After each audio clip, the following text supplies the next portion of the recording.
Hello friends, welcome back to our channel. তোমরা সবাই কেমন আছো? আশা করি সবাই ভালো আছো, আর আমরাও খুব ভালো আছি। অনেক দিন পর চলে এলাম আরেকটি নতুন ভ্লগ নিয়ে। তো ভ্লগ দিতে একটু লেটই হচ্ছে, তো তোমরা একটু ম্যানেজ করে নিও। আর দেখো, আজকে বেরিয়ে পড়েছি গণেশ পুজো দেখতে। তো বেশ অনেক কয়েকটি প্যান্ডেল আমরা ঘুরেছি, তার মধ্যে দেখো এই ঠাকুরটা এত সুন্দর লেগেছে আমার। দেখো বেশ সুন্দর ঠাকুরটা। আর দুর্গা পুজো তো চলেই এলো, তো তোমরা সবাই শপিং শুরু করে দিয়েছো নিশ্চয়ই।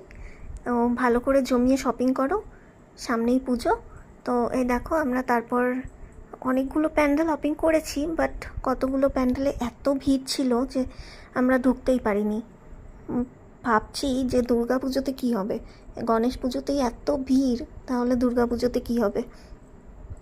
আর এই প্যান্ডেলটিও বেশ সুন্দর হয়েছিল, ছোটোর মধ্যে। আর এখানে দেখো আরতি হচ্ছিল, আমরা সেটাও দেখে নিলাম। আর তারপর আমরা বেরিয়ে গেছিলাম আবার